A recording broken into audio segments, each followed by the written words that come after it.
here, your social science teacher from Cambridge International School, the SUA. I welcome you all in today's session.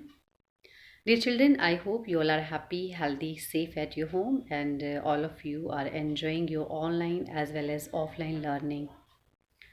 So, as we have started the revision of the syllabus and we have discussed 2-3 chapters, today I just want to discuss History chapter 9, that is Vital Villages and Thriving Towns. So, let us start our session with the lesson's objectives. History chapter 8, Vital Villages and Thriving Towns. Lessons objectives: to know about iron tools and agriculture, to know about people living in villages, to know about the story of Barigaza, to know about the coins and cities with many functions, to know about crafts and craftspersons, to know about Arikamedu. Lesson outcomes. At the end of the lesson, the students will be able to know about iron tools and agriculture. They will know about people living in villages. They will know about the story of Barigaza. They will know about coins and cities with many functions. They will also know about crafts and craftspersons. They will also know about Arikamedu. So dear children, the first topic of this chapter is iron tools and agriculture. The use of iron began in the subcontinent around 3000 years ago. Some of the largest collection of iron tools and weapons were found in the megalithic burials. Around 2500 years ago, there is evidence for the growing use of iron tools. These included axes for clearing forest and the iron plowshare. The plowshare was useful for increasing agricultural production. There were some other methods also which has helped to increase the agricultural production, such as new tools, for example use of iron tools, use of iron plowshare, and second was the system of transplantation, transplanting of paddy crops. And with these two things, one other thing that was that helped in increasing the agricultural production was irrigation. Irrigation works that were built during this time, including canals, wells, tanks, and artificial lakes. Next topic we have, who lived in the Tamil villages. So we have discussed in this chapter about the Tamil region, and in the villages of the Tamil region there were three different kinds of people, those who are living there. First is the large landowners. They are known as the villalar. Second is ordinary plowmen. They are known as uzavar. And third were the landless laborers. They were known as Kadaisiyar and Adimai. So these were the people, those who were living in the southern part of the subcontinent, or in the Tamil region. Now we will also come to know about few peoples, those who were living in the northern part of the country. First is the village headman. The village headman was known as the Gram Bhojka. And he is the man from the same family. They held the position for generation, means this post was hereditary. The Gram Bhojka was often the largest landowner, and with the Gram Bhojka there were other people also, like Grihapatis. These were the small landowners, or we can also call them independent farmers. Third were the Dasa Karmkaras.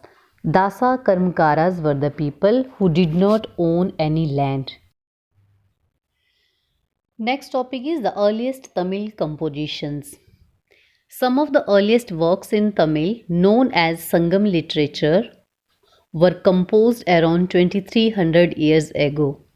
These texts were called Sangam because they were supposed to have been composed and compiled in assemblies of poets that were held in the city of Madurai.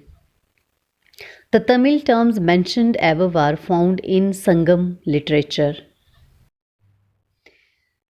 The next we have discussed about Jatkas. Jatkas were the stories that were probably composed by ordinary people and then written down and preserved by the Buddhist monks. Next topic we have discussed, that is the ring wells. Ring wells are the rows of pots or ceramic rings arranged one on top of the other, and they have been used as toilets in some cases, and as drains and garbage dumps. Now next topic is Berigeza. Berigeza is the Greek name for Bharuch, and there were so many things which Bharuch was importing and exporting. So let us discuss these things. The imports into Berigeza were wine, copper, tin, lead, coral, topaz, cloth, gold, and silver coins. And what were the things that were exported from the Berigeza? This includes plants from the Himalayas, ivory, agate, carnelian, cotton, silk, and perfumes. Special gifts were brought by merchants for the king. These included vessels of silver, singing boys, beautiful women, fine clothes, and fine wines. Next we have coins. Archaeologists have found several thousand of coins belonging to this period. The earliest coins which were in use for about 500 years were punch marked coins. They have been given this name because the designs were punched on the metal, silver or copper. So you need to remember this thing, like these coins, they are made up of the metals like silver or copper. Next we have cities with many functions. So Mathura was important city, and it was located at the crossroads of two major routes of travel and trade, from the northwest to the east and from north to south. Mathura was also a center where some extremely fine sculpture was produced. Mathura was the second capital of Kushanas. Mathura was an important religious center. Buddhist and Jainas shrines were there. It was famous for Lord Krishna also. Next is crafts and craftspersons. So we also have archaeological evidences for crafts. These include extremely fine pottery known as the northern black polished ware. It gets its name from the fact that it is generally found in the northern part of the subcontinent. It is usually black in color and has a fine sheen. Let me repeat again. Northern black polished ware. It got its name as it was found in the northern part. That's why it is called northern. It is black in color. That's why it is called black. And it is polished. Polished means it has a fine sheen. Okay. And where we know that these are the containers. So that's why its name is northern black polished ware.